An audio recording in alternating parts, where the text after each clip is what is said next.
Okay, so today we're tackling one of the most shocking essays ever written, Jonathan Swift's A Modest Proposal. It was born out of a time of just devastating poverty in Ireland, and the solution it offers, well, it's monstrous.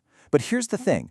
The secret to understanding its true, furious purpose isn't hidden. It's right there in plain sight, in the final paragraph.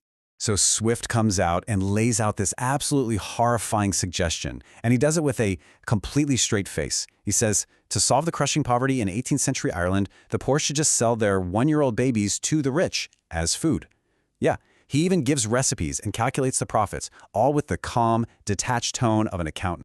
Your first reaction, of course, is just horror. And that's exactly what Swift wants. He's trying to make you ask, wait, is this guy a monster? He's forcing you to question everything you're reading, to really look underneath the surface of his outrageous words. And the key to unlocking what he's really doing isn't buried in some obscure historical document. It's right there at the end, in the conclusion.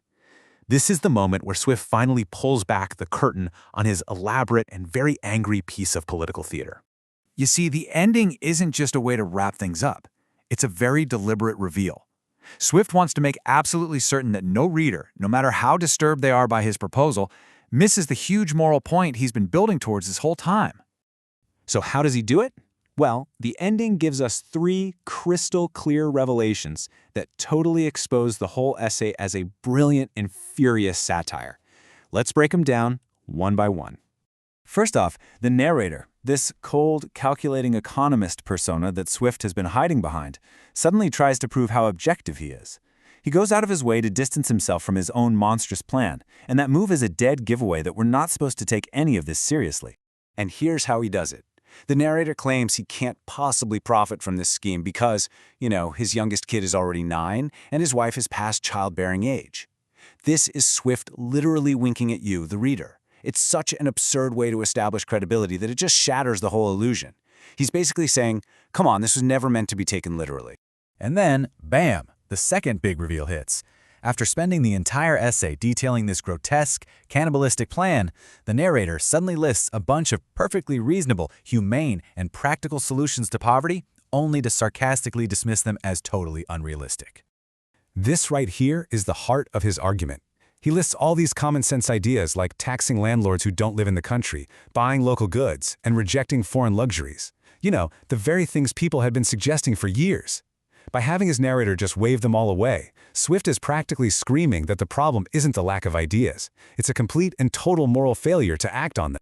And this moral failure leads us straight to the third and frankly most damning revelation.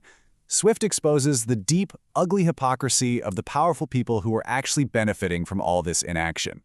So here's the really crucial point. By helping his narrator dismiss the real solutions as being too hard, Swift is showing that the people in power have made a conscious choice. They would rather have a system that profits from cruelty than one that would require some ethical reform and, maybe a little less profit for them. Cruelty, he's saying, isn't a necessity, it's a choice.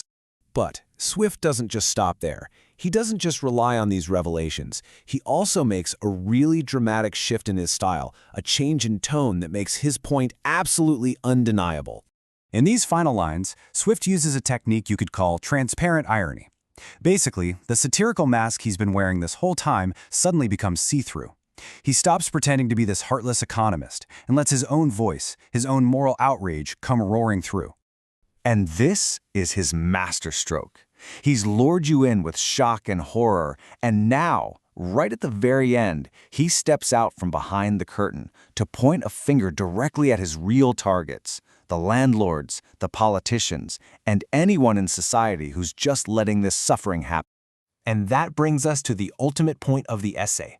We finally understand what that horrifying image of cannibalism was really about all along.